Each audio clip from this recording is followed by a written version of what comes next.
we just got home. May mga nilakad lang kami na errands kaninang umaga. And super late lunch na. As in, alas 3 na ako nakapag-lunch. Yan. Nakuha na namin yung mga figurines and books ko from our old house. So, dun sa dati nating bahay. Ngayon, set up na lang natin sila. Ayusin natin sila dito lahat. Kaya sobrang messy ng aming office area ngayon. And meron pa nga yan siya. Actually, nakalimutan ko na meron akong ganito. Addition siya sa ating collection.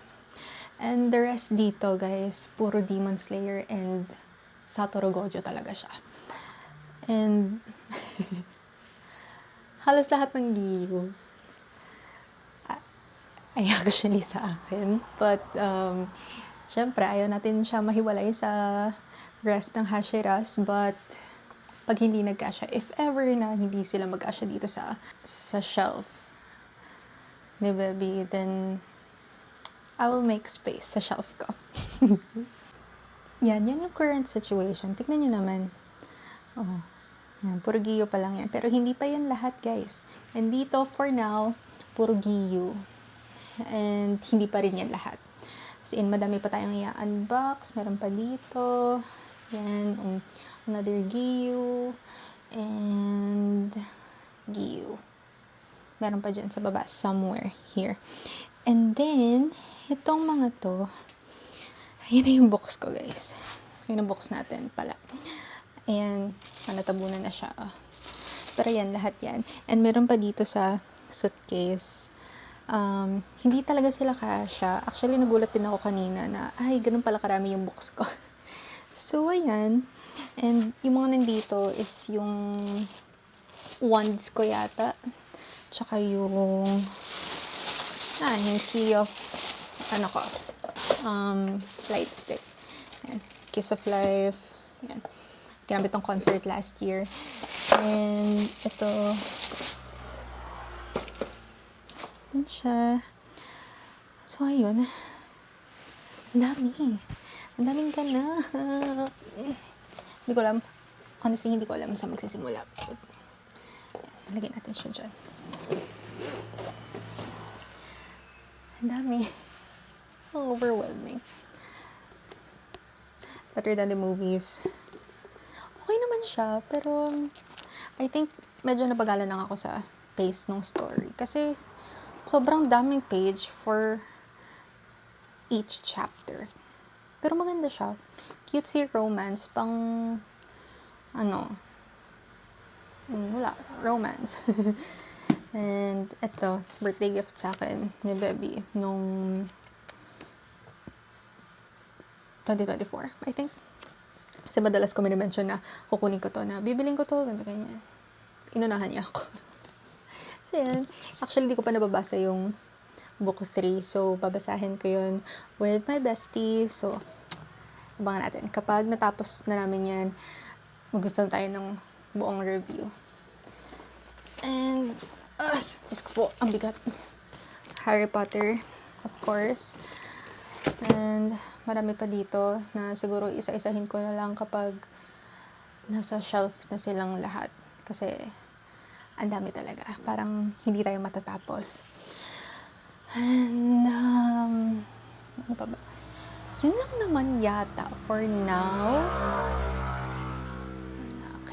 Okay, so naalis ko na yung mga figurines na nandito. So, pwede na natin ilagay yung books. Tsaka yung mga kung anik-anik natin na ilalagay dito.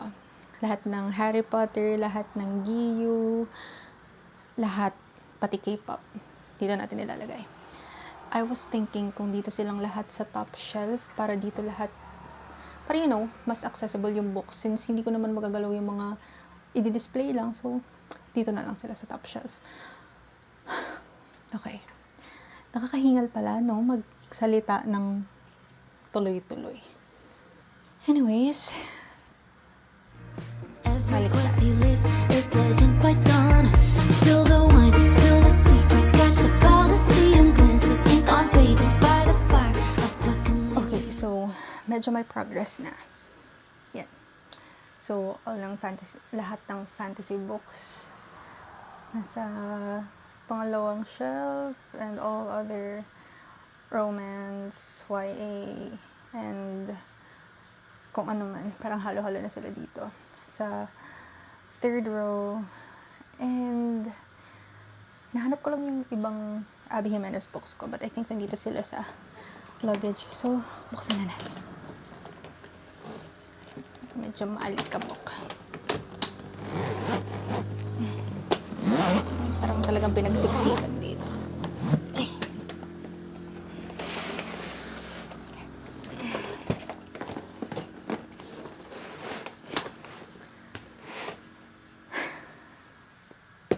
Silang lahat. Guys, kailangan ko ng support. So, I think hindi lang naman ako, no, yung medyo na-OC kapag hindi sila pantay-pantay. Ba't naman kasi hindi pantay-pantay ang books? At ito, ayan, yung Part of Your World series. Hindi sila pantay-pantay. Tingnan mo naman, gusto ko sila magkakatabi kasi nga, isang series sila. Pero, wait lang, sana? Oh, book 1, book 2, book 3. Hagdan yun. Hindi, pwede naman ganito. Ganito silang lahat. Yan. Di ba? Pantay. Yan, ganyan. Pero ba? Anong trip? Guys.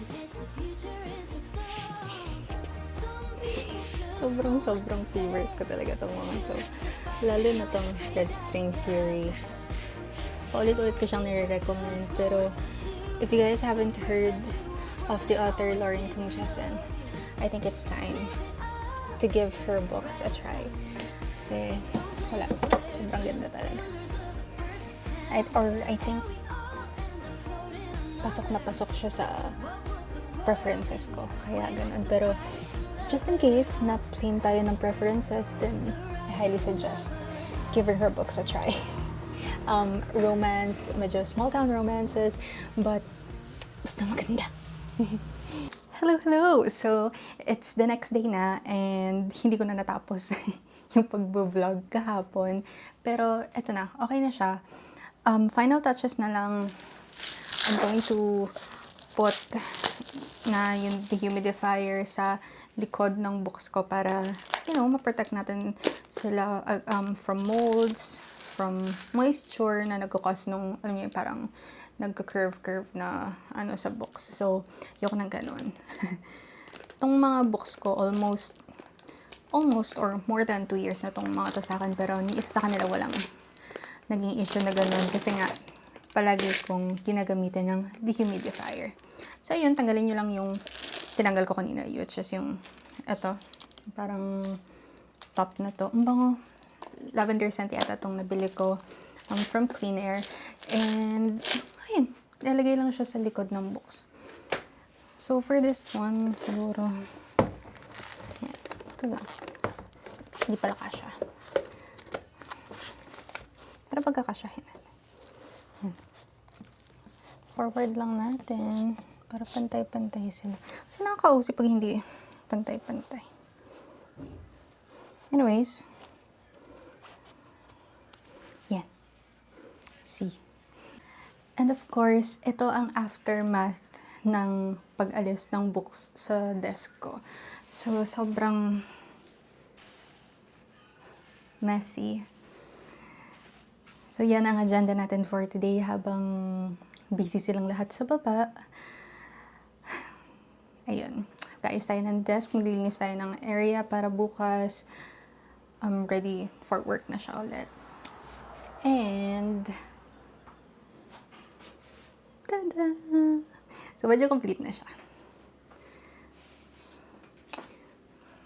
Yes! Diba? Giyu, Rengoku. So, dito yung mga ibang Hashiras. And Zenitsu. Tapos, ito. O, diba? Oh, with Muzan this time. Yan. And dito, may mga ilalagay pa dito na malalaking figures. I think si Gojo ulit yun. Basta may dalawang malaki na hinihintay pa namin. And dito, Ayan, ganyan lang din. Parang yung kahapon pa rin. Dagdagan lang to. Display na din kasi yung coins from Ghost of Yote. And dun sa taas, yun yung Inosuke Shrine niya. Tapos itong Tanjiro, yung Inosuke mask, yung malaking Tanjiro na yan, I just got brings back so many memories nung sobrang hirap na hirap kaming bitbitin yan sa train station nung nasa Akihabara kami. So, ayun lang. And dito, yan pa rin yung ating light stick, Kiss of Life light stick. Ito yung from Universal Studios Singapore yata to. Yan. Sa Minions. Wala pa yung Minion Land doon. Pumunta kami, so pabalik tayo. Tapos, little August D. Funko. And yung ibang wands natin, nandito pa. So, yan. Dito pa yung mga photo experience. Nandito din yung Hogwarts letter ko. So, i-display ko pa lang sila. So, ayan. Pero for now, unahin natin na linisin yung desk kasi hindi tayo mag-work bukas. Medyo mainit pa.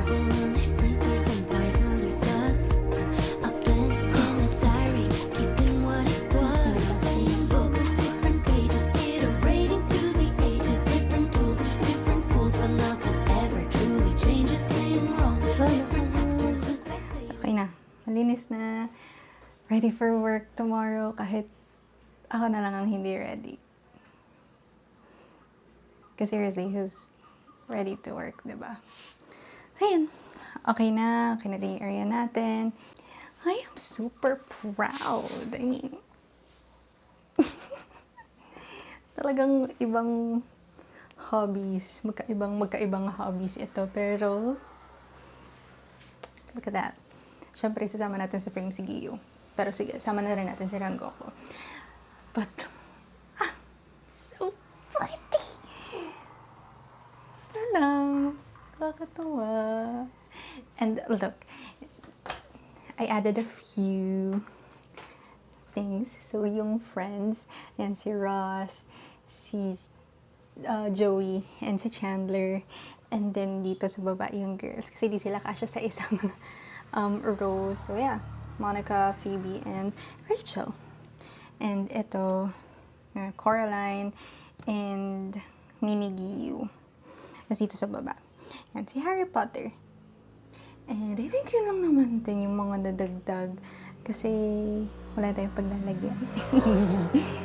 But yeah, I guess that's it for this vlog. And if ever na magkaroon man tayo ng any updates, then I'll just update you guys. Different actors with spectators in the